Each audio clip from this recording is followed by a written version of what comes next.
Welcome to Total Retail Talks, your podcast channel for retail knowledge.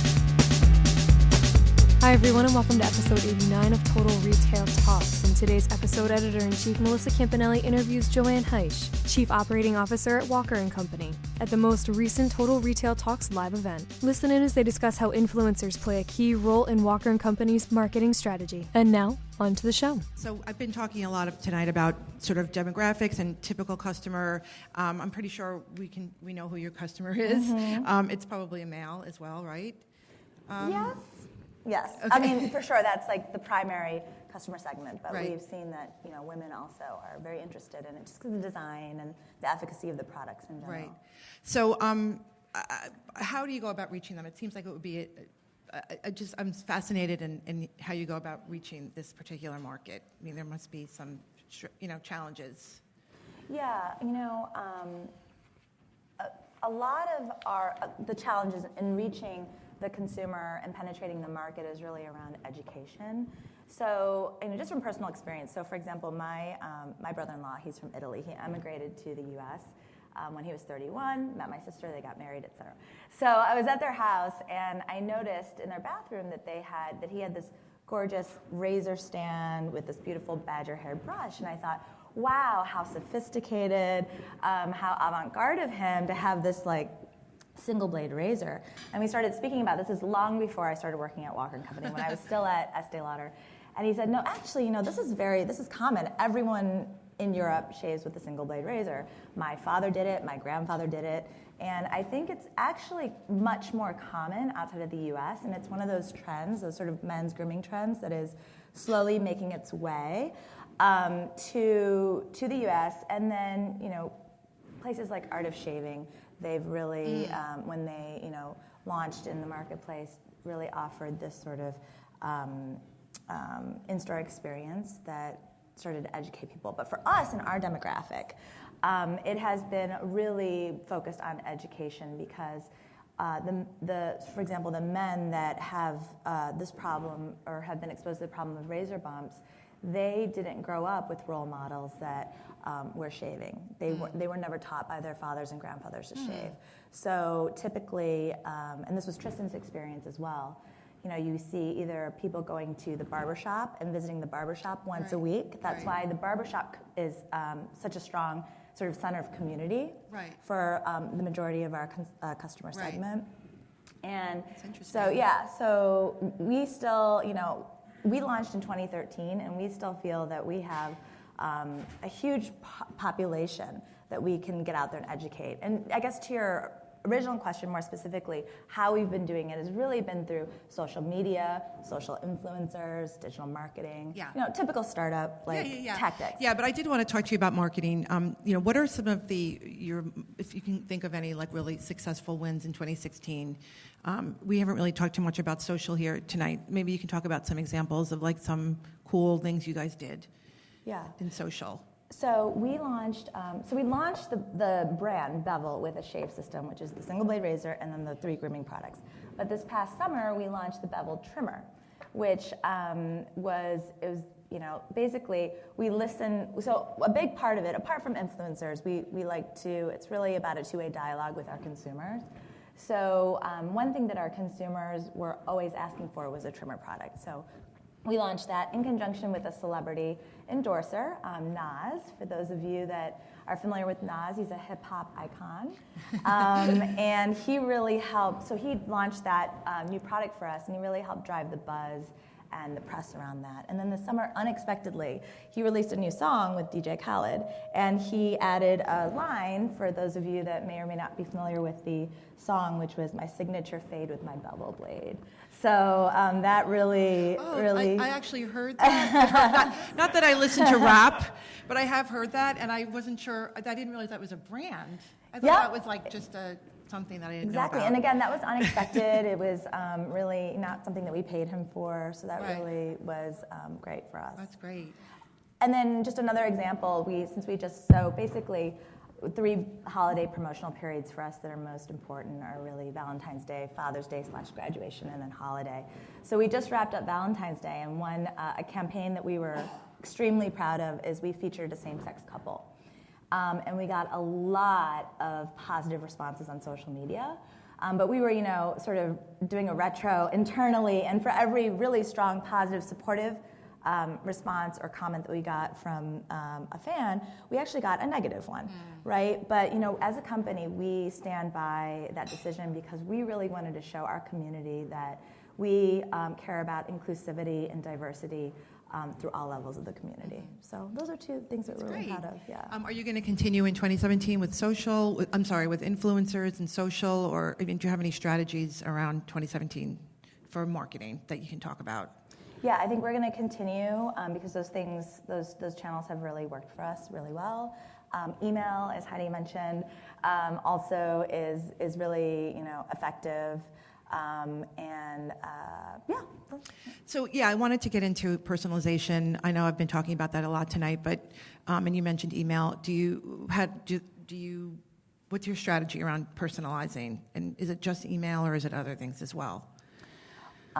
No. Actually, we think about as a company, we really want to try to develop simple products that meet the personal needs of our consumer. So when you think of personalization, you're thinking of a product more so than a marketing? Yeah. Okay, that's interesting. Yeah. So, and also, so in terms of health and beauty space, I think that there are a lot of brands out there in today's beauty aisles that offer personalization, but really there's a lot of different brands out there, and in the end, it really overwhelms the consumer. And the consumer sometimes walks away being, poorly served. So for us, we really want to simplify that process and make sure that it's uniquely personal. But the one distinction I want to draw, because you might be thinking, what do you mean by personal versus personalized? And at Walker & Company, personal for us really means that it's sort of a consumer's long-standing connection to a problem. Nostalgia, sort of that fundamental empathy and that emotional connection to an issue that you're experiencing, much less about personalization by understanding, what are your preferences, what are your lifestyle choices, and less about, sending you a product with your name on it and a cute sticker. So. That's great. That's a great philosophy. So let's jump ahead. Talk a little bit about the future of tech. We've been talking about that tonight as well. There's been so much in the news about retail and how it's changing. What's your philosophy around retail as a concept? Are you guys going to maybe do retail stores, or where do you see your company fitting in the current retail landscape, I guess? Yeah, so we started as direct-to-consumer, getbevel.com, and in 2016, we actually entered retail distribution. So we launched with Target, and then in the fall, we launched with Amazon. We're going to continue to pursue, a diversified distribution channel. But also, for those of you that are familiar with the brand, we also launched as a subscription-based service only. Yeah, I was going to get to that too. Yeah, but for us at Walker & Company, it's all about offering our consumers choice. So while we launched with subscription only, we also listened and understood that people wanted a little more freedom. So in the fall, we also started to offer a la carte, which is what we do obviously in the retail channel. But one thing about subscription, because I know we talked about it with a few of the other podcast speakers, but for us, if you experience razor bumps, a shaving system that works for you really becomes a necessity, and it's less similar to like a Birchbox or a jewelry box or a wine club or a coffee of the month. It really becomes something that our consumers need. And also, a lot of our consumers are quite value conscious. So that's where we can also offer, if you subscribe, it's about a 40% savings versus just going to Target.com and buying all of the products individually. Wow. And on Amazon, we obviously, so in terms of subscription models, we've also seen in retail slight pivots. So with Amazon's version of subscription is obviously their subscribe and save, which really is nice because it allows customers to really choose make their own bundle, right? Other things, auto replenishment. A lot of beauty brands, rather than having the consumer sort of tied into a subscription, give you that option to opt in or opt out every month, but it's kind of an auto-generated email.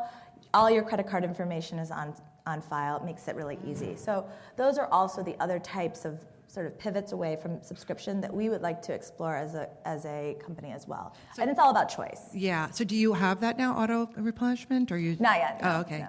And are you thinking about stores or? Oh, right. So, no. Well, never say never. Yeah. You don't know what the future is going to bring, but really, we're really focused on growing our retail presence right now. But in terms of when you say retail presence, you mean in with Target, with Amazon, et cetera. However, a lot of for example, we've talked a lot about doing pop-up barbershops. Oh, that's a good idea. And also perhaps a Bevel Academy, because like I mentioned, consumer education is so important. Type of blade, right. Right. And then we have done, as a company, retail pop-ups. So we did a holiday pop-up with Fancy.com. We also had a presence at the Essence Festival last July. We'll be doing that again. So we've been experimenting with retail pop-ups. That's great. So then just in closing, I mean, what are your personal goals in the company for 2017? Yeah, so I joined Walker & Company about 8 months ago. And for me personally, we really want to focus, well, not me personally, but as a leadership team, we really want to focus on international expansion because, being a startup and a startup based in Silicon Valley, what we've seen is that a lot of startups really focus on, gaining that market share and penetrating the U.S. market first, or North America, U.S. and Canada. And what we'd really like to do is sort of is actually get into international markets sooner rather than later. Another big focus area is, when I mentioned in the very beginning, Walker & Company is a family of brands. I can't share too many details yet, but in the coming short months, we'll be actually launching our second brand, which is not under Bevel. It's going to be a completely different brand name.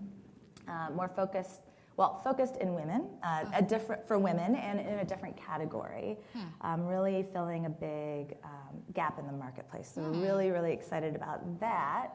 And overall, I guess just watch the space, stay tuned, because I'm really excited about what we have in the pipeline and coming up on the horizon at Walker & Company. Oh, great, thank you so much. Great. Thanks for listening. For more information, be sure to visit our podcast channel page at www.mytotalretail.com/podcast for show notes. Total Retail Talks is available on iTunes, Stitcher, and Google Play, but remember to subscribe to our podcast channel page as well. Lastly, don't forget to connect with us on social at MyTotalRetail on Twitter and on Facebook.com/MyTotalRetail. Thanks, and until next time, this has been Total Retail Talks.